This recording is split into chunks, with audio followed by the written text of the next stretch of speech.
आई दूध पित नव्हतं लेकरू म्हणून आई रडायची ढसाढस. आज पोराचा मोठा बंगला आहे, भरपूर मोठी गाडी आहे, तरी सुद्धा तिच्या बंगल्यावरती त्या आईच्या रडण्याचा आवाज येतोय. डोळ्यात खळकट पाणी बाहेर पडलं. माईला विचारलं, आज का रडता? पोराचा बंगला झाला आणि पोरग मोठं झालं म्हणून रडता का? माय काय म्हणली माहिती? हेच ना ते पोरग लहानपणी दूध पित नव्हतं म्हणून मी रडायचे. बाबा पोरग दूध नव्हतं पित म्हणून रडणारी आई आज का रडते? कारण कळालं, डोळ्यात पाणी आलं. 2 दिवस झाले म्हणे तर जेवायला नाही दिलं म्हणे आईला जेवायला.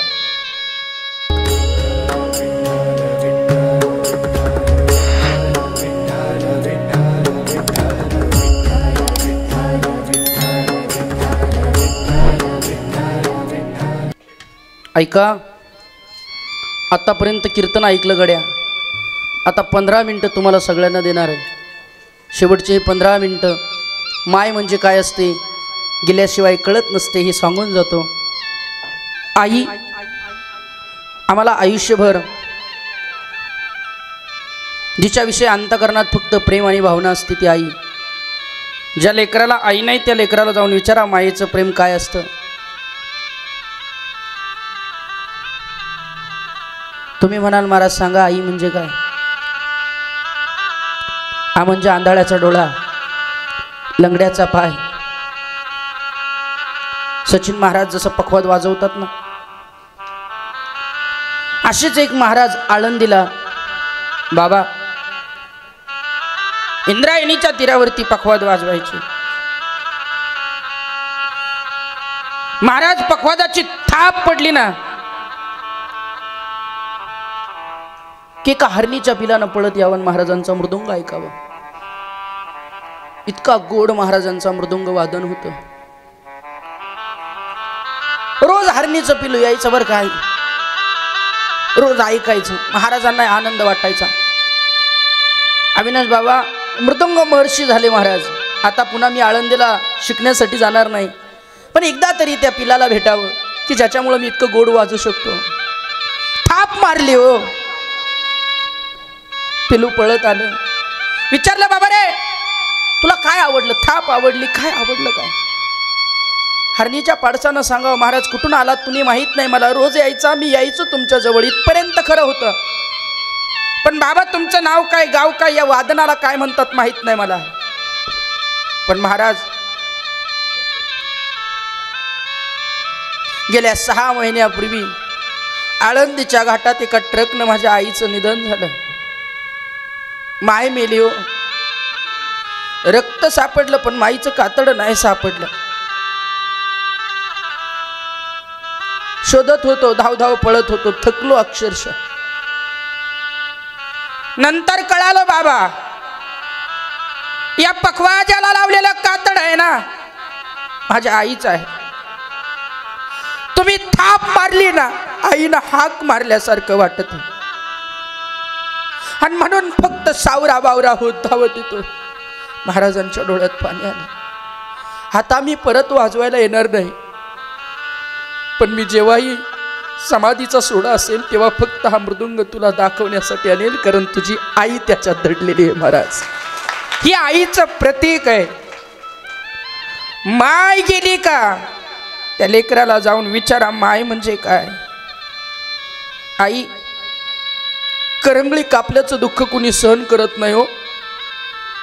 अविनाश बाबा हितभर पोट कापते माय लेकराला जन्माला घालते. इतकं सोपं आहे का महाराज ते? आज तुम्ही आम्ही सगळे आलो, खेड्याखेड्यात राहणारी माणसं आहेत, जवळून लांबून आली लोक. मी येताना पाहिले मोटरसायकल बसून आलेत, कुणी बायकोला घेऊन आलं. घरी राहायची वेळ कुणावर? मायवर, आईवर. हॉटेलला जायचंय, घरचे सगळे बसले, लेकरं बसले, पत्नी बसली.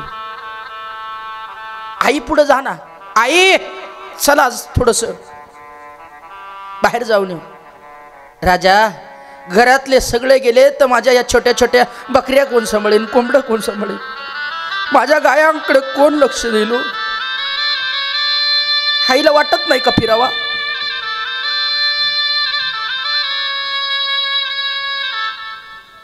तुम्ही निघता तो कुठं, पण ती कुठं जाऊ शकत नाही. तिचं नाव आई.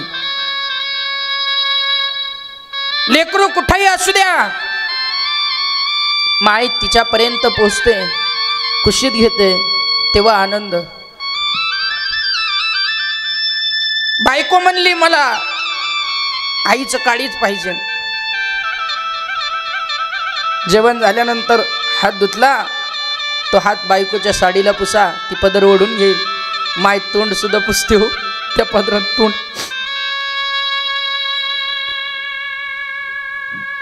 पाटील,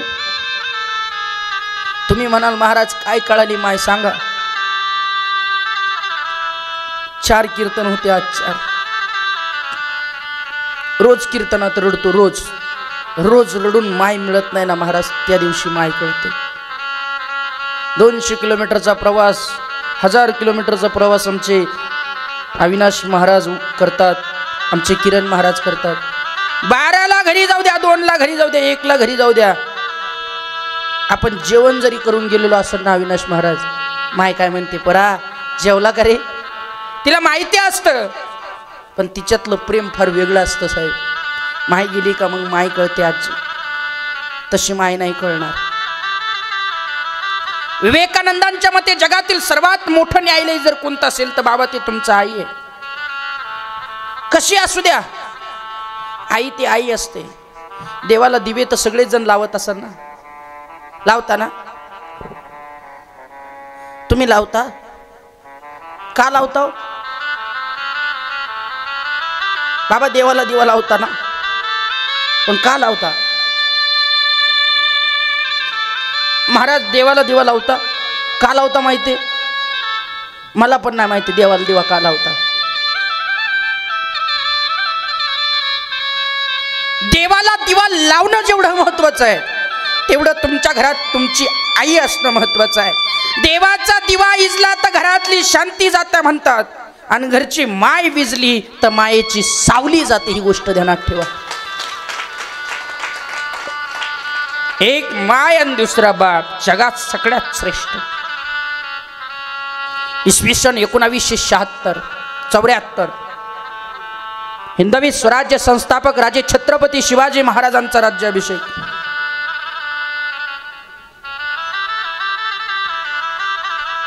राजांना 32 मन सोन्याच्या सिंहासनावरती बसवल्या गेलं. डोक्यात सोन्याचा मुकुट आहे.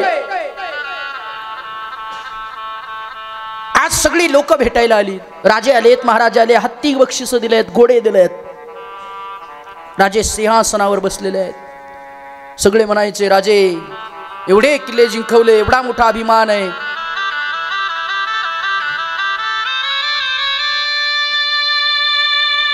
महाराज सगळे भेटून गेले. महाराष्ट्राचा राजा, सगळ्यांचा बाप आज राजा झालेला आहे. काय आनंद असावा, काय सोहळा असावा. 4 वाजता छत्रपती शिवाजी महाराज जिजाऊंच्या महालात जातात. डोक्यातला टोप काढतात आणि आई जिजाऊन पुढे गुडघे टेकून डसडसड रडले. राजे आहात तुम्ही का रडता.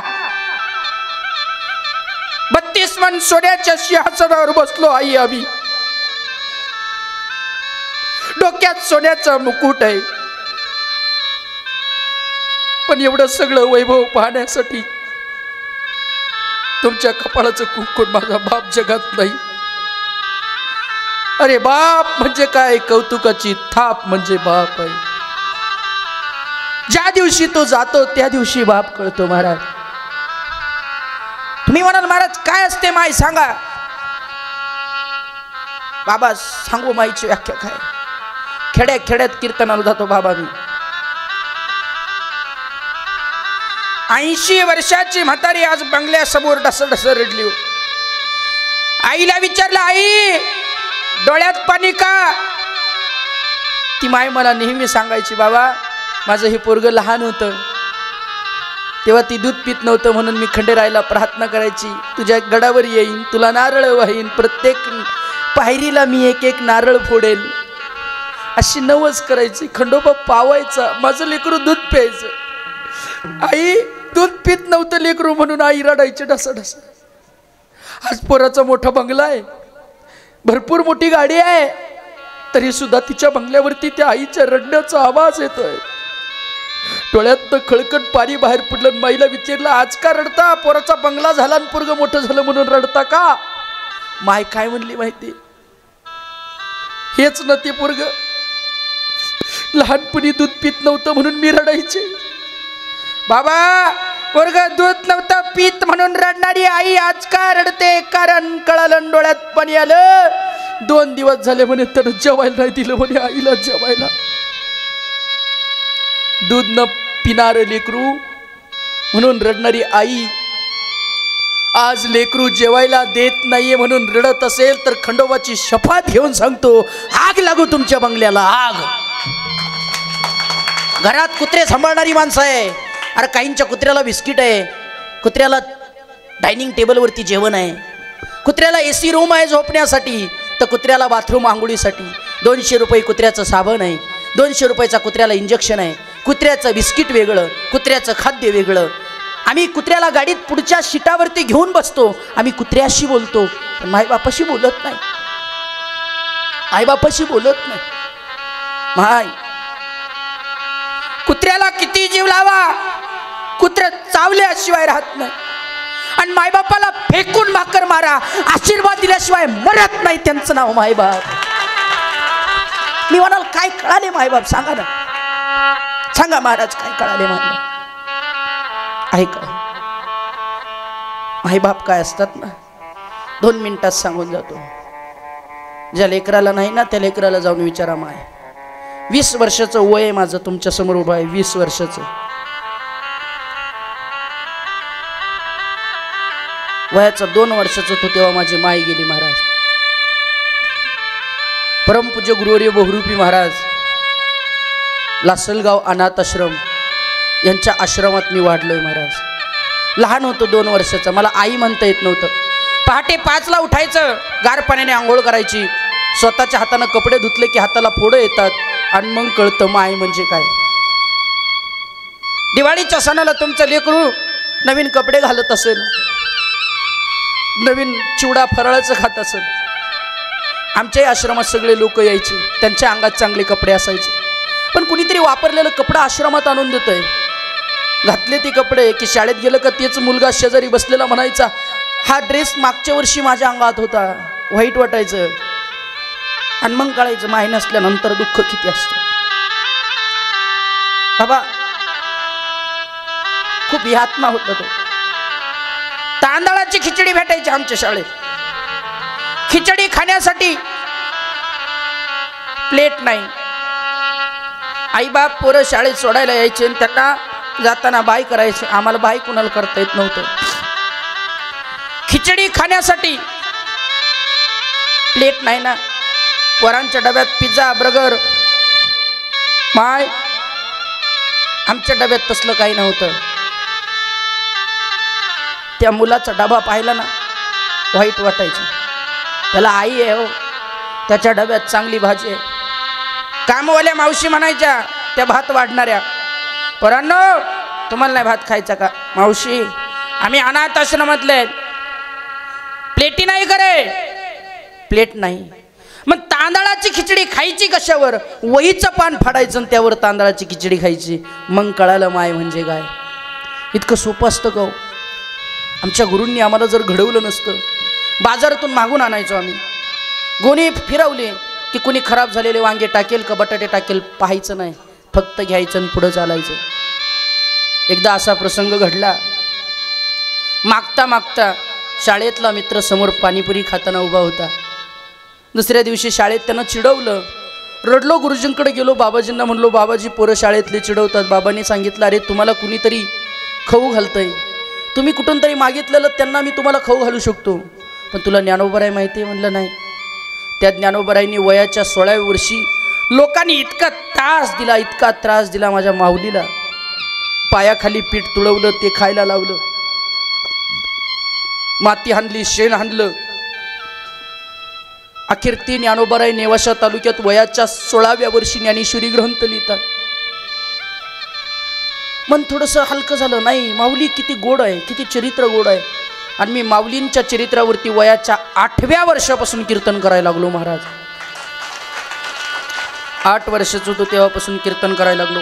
वयाच्या 13व्या वर्षी श्रीरामपूर तालुक्यात राहायला आलो. पायाखाली जमीन नाही, गावाकडचा रस्ता दिसत नव्हता, माय नाही बाप नाही, बाबा जायचं कुठं. एसटीने बसने कीर्तनाला जायचो. रेल्वेने एसटीने बसने कीर्तनाला जात असताना 5 वर्षाचं 3 वर्षाचं लेकरू बसस्टँडवर भीक मागायचं. आमच्या श्रीरामपूरच्या परिसरात एक पोरग भीक मागत मागत रेल्वे स्टेशनवर बसस्टँडवरती मी कीर्तनाला जात असताना बसस्टँडवर उभा होतो. ती पोरग माझ्या पुढे आलं आणि मला म्हणलं मला 5 रुपये द्या. आई जवळ माझ्याकडे मुरमुऱ्याचा पुडा होता. माझी एक मोठी बंधू आहे माऊली ज्ञानेश्वर माऊली म्हणून. मुरमुऱ्याचा पुडा होता, दोघांमध्ये वाटून खात होतो. त्याला विचारलं बाळा कुठला रे तू? त्या पोरानं सांगितलं बाबा मला महाराज इथंच जवळ इंदिरानगर आहे तिथं राहतो. पोरा तुला माय नाही करे? बाबा मला माय पण नाही बाप पण नाही. चुलता? चुलता आहे म्हणे. सक्का चुलता मला रोज शाळेत सोडतो म्हणून सांगतो आणि रोज बस स्टँडवर आणून सोडतो महाराज. दिवसभर जेवढं मिळतं तेवढं चुलता घेतो आणि जर दिलं नाही तर मला एक टाइमला जेवायला देत नाही. डोळ्यात खळकन दिशी पाणी आलं आणि म्हटलं विठ्ठला स्वतःच्या लेकराचा शेंबूड तर कुणी पुसतो पण दुसऱ्याच्या लेकराचा कुणी पुसायचा. रंजल्या गांजल्यांना बाबा गाडगे बाबा नेहमी आपलं म्हणायचं. त्यांच्यात खरा देव आहे. जे का रंजले गांजले त्यास म्हणे जो आपले तोची साधू ओळखावा आणि देव तेथेची जाणावा. निर्णय ठाम झाला. वयाच्या 14व्या 15व्या वर्षी मला पहिली गाडी माननीय एकनाथ शिंदे साहेबांच्या हस्ते भेटलेली. त्या कीर्तन प्रवचनाच्या माध्यमातून ज्यावेळेस मी कीर्तनाला जायचो, बेलापूरला माझं कीर्तन झालं आणि श्रीरामपूरला मी कीर्तनात बोललो. बसस्टँडवरती उभ्या असलेल्या 5 वर्षाच्या लेकराला 5 रुपये कुणी भीक देतं? अरे देवाच्या मंदिरात सोन्याचा हार वाहिला जातो, देवाच्या दानपेटीत 5000चं बंडल टाकलं जातो. मग ज्या देवाला पैसा लागतो तो देव कसला? गाडगे बाबांचं काय वाक्य होतं? जे निराश्रित आहे त्यांना आश्रा द्या, ज्यांना खायला नाही त्यांना अन्न द्या, ज्याला पाणी नाही त्याला पाणी द्या, ज्याला जेवायला नाही त्याला जेवायला द्या. हा आशीर्वाद सगळ्यात मोठ्या देवाचा आशीर्वाद असणार आहे.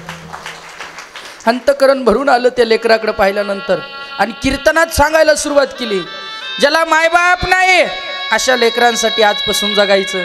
बेलापुरात कीर्तन झालं. भव्य दिव्य अशा कीर्तन महोत्सवामध्ये एका व्यक्तीनं श्रीरामपुरामध्ये आदरणीय आमचे मेहत्रे म्हणून त्यांनी आम्हाला 5 गुंठे जागा या आश्रमाला दान दिली.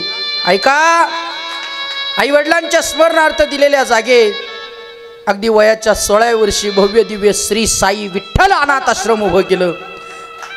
20 वर्षाचं वय आहे, 20 वर्षाचं वय आहे. 30 लेकरांचा बाप आहे आजी. मी 30 लेकरांचा बाप आहे. वय फक्त 20च आहे. आमच्या चौधरी बाबाला विचारा, 20 वर्षाच्या वयात 30 मुलांचं पालन पोषण करणं सोपं आहे का? ऐका, एका मुलीचं लग्न करून दिलं, 15 दिवस झाले तिला लेकरू झालं. मला 20 वर्षाच्या वयात नात झाली, नात आजोबा झालो. काय हो माझ्याकडं? परंतु ज्यांना कुणी नाही, ज्यांना कुणी सोडून दिलं टाकून दिलं. माझ्याकडे पहिलाच मुलगा आला अविनाश बाबा, जन्मदाते आईनं बाबळेश्वर बस स्टँडवरती टाकून दिलं आणि माय दुसऱ्या बाबावर निघून गेली. सत्य परिस्थिती. वडील वारला, चुलता ॲक्सिडेंटमध्ये वारला. आईनं 5 वर्षाचं लेकरू बस स्टँडवर बाबळेश्वरला टाकून दिलं आणि माय दुसऱ्या बाबावर निघून गेली. 5 वर्षाचं लेकरू टाकून दिलं. गावच्या पाटलाचा फोन आला, बाबा तुम्ही कीर्तनात सांगत असतात, आम्ही अनाथ मुलं सांभाळतो, ज्यांच्याकडे असेल त्यांनी आणून सोडा, जाण्या येण्याचा तेलाचा खर्च सुद्धा मी देतो. आमच्या गावात अशी घटना घडली पण तुम्हाला यावं लागतं. गेलो त्या गावात, पाटलांच्या सह्या घेतल्या, सगळ्या लोकांच्या सह्या घेतल्या. बाबळेश्वर बस स्टँडवरती मुलगा उचलला. 5 वर्षाचं लेकरू बस स्टँडवर उभं राहून भीक मागू शकत होतं, पण कुठेतरी चोरीमारी केली असती, कुठेतरी वाईट मार्गाला गेलं असतं. अहो त्याच मुलाला उचलून आणलं. आता 5वीला शाळेत जातंय आणि ज्ञानोबारायांचा पूर्ण हरिपाठ पाठ आहे. पाहिजे का तुम्हाला? पियुष उभा रे बाबा.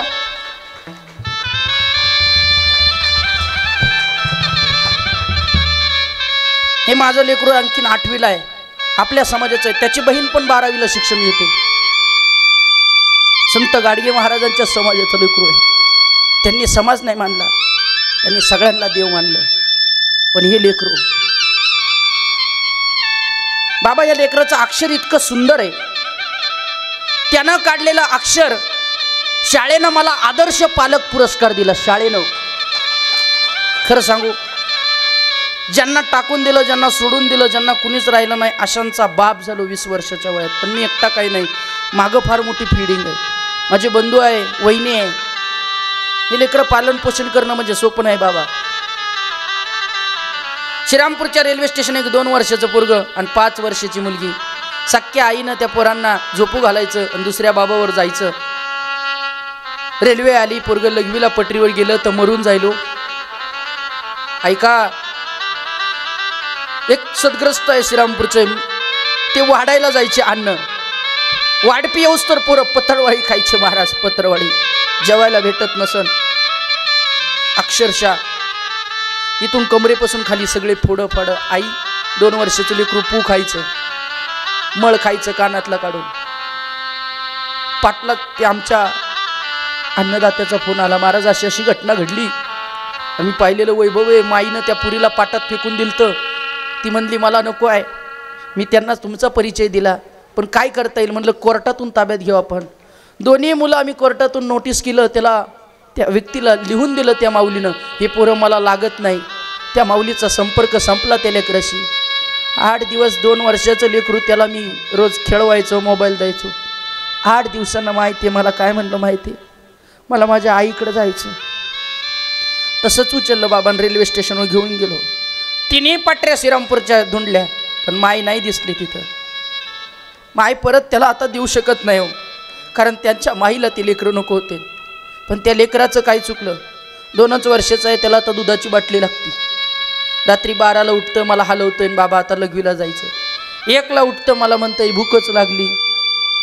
लहान लेकराचं कसं असतं खरं सांगू, त्या मुलाचं काय नाही, त्याचं सगळं आम्ही कमरेपासून खाली बेंड खांड सगळे क्लिअर केले. पण जी मुलगी ते मागवायचे ना, ते मागून घ्यायचे ना, असे सख्या आईनं त्या पुरीच्या डोक्यावरती गरम तापलेला तवा ठेवला होता महाराज. त्याच्यात किडे वगैरे झालेले, पू निघायचं त्याच्यातून. आमच्या भाऊजही ती डोकं धुवायला गेल्या. 19 वर्षाचं वय आहे त्या माऊलीचं. ते आई म्हणतात सगळे मुलं त्यांना. डोकं धुवायला गेल्या आणि आजी त्याच्यातून पू बाहेर आला. त्या पुरीचं तसंच पूर्ण टक्कल केलं आणि माझ्या हातानं तिच्यावर पट्ट्या वगैरे केल्या. आईनं टाकून दिलेलं लेकरू आज त्याच्यावर पट्ट्या करत असताना त्याच्यातून किडे बाहेर पडत होती, पांढरे पांढरे. आमच्याकडे 8,000 रुपयाच्या क्रीमा डॉक्टर भिटे म्हणून त्वचारोग तज्ज्ञ प्रसिद्ध आहे, नुसतं इतक्या क्रीमा तिच्यावर लावल्यात. आज 75% नीट केली. ही खंडोबा महाराजांची ताकद आहे महाराज. एक पोरगी तर पूर्ण मनोरग्न होती, तिला काहीच कळत नव्हतं. टॉयलेट बाथरूम सगळं जागीर होतं. एकदा तर आश्रमात असा प्रसंग घडला, एका मोठ्या व्यक्तीचा मुलीचा वाढदिवस आश्रमात होता. त्यांनी तो 2 मजली केक आणला होता. आम्ही सगळे मध्ये होतो. त्या पुरीनं चाकू घेतला आणि तो केकच कट केला आणि हॅपी बर्थडे म्हणायला लागली. मी तिच्याकडे पाहिलं, बाळा तू असं का केलं? ती मला बोलली माझा बड्डे केव्हा आहे? म्हणलं लेकरांना सुद्धा वाटत असेल आपला बड्डे होत नाही.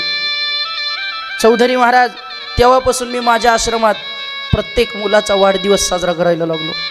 ज्याची तारीख माहीत नाही, ज्या दिवशी तो आश्रमात आला त्याचा त्या दिवशी जन्म झाला समजून त्याचा कार्यक्रम चालू करायचा, वाढदिवस करायचा.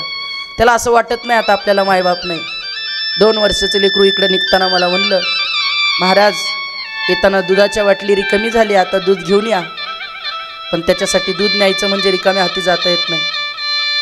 मला महिन्याला अविनाश बाबा फार मोठा खर्च आहे. रोजच कीर्तन प्रवचन असतं असं नाही. माईंचं वाक्य होतं, माई सिंधुताई सपकाळांचं, भाषण आहे तो राशन आहे. तसं माझं कीर्तन आहे तर पोरांना जेवण आहे. आज उगाच दत्त जयंती म्हणून 4 होते, पण रोज असेल असं नाही. पण जेवायला रोज मागतात पोरं. शाळेला तरी सुट्टी असते, जेवणाला कधी सुट्टी नाही. काय लागत नाही एका मुलामागं विचार करा. 80-90 हजार रुपये महिन्याला खर्च आणायचा कुठून? आपल्या 2 लेकरावर विचार करा. 1 लेकरू रडायला लागला ढसा ढसा, काय लागत नाही त्याला, प्रत्येक गोष्ट द्यायची. मुलं गप बसत नाही महाराज. जेवायला लागलं का भूक लागली का ताटल्या वाजायला सुरुवात करतात. आम्ही एखाद्या हॉटेलमध्ये गेलो तर 2000ची पार्टी सहज करून टाकतो ना महाराज. मला असं वाटतं ते 2000 वायफळ घालवण्यापेक्षा ज्यांना कुणी नाही, ज्यांना टाकून दिलं, ज्यांना सोडून दिलं, अशा लेकरांसाठी अर्पण न करू शकतात का? ही जाता जाता सगळ्यांना विनंती आहे.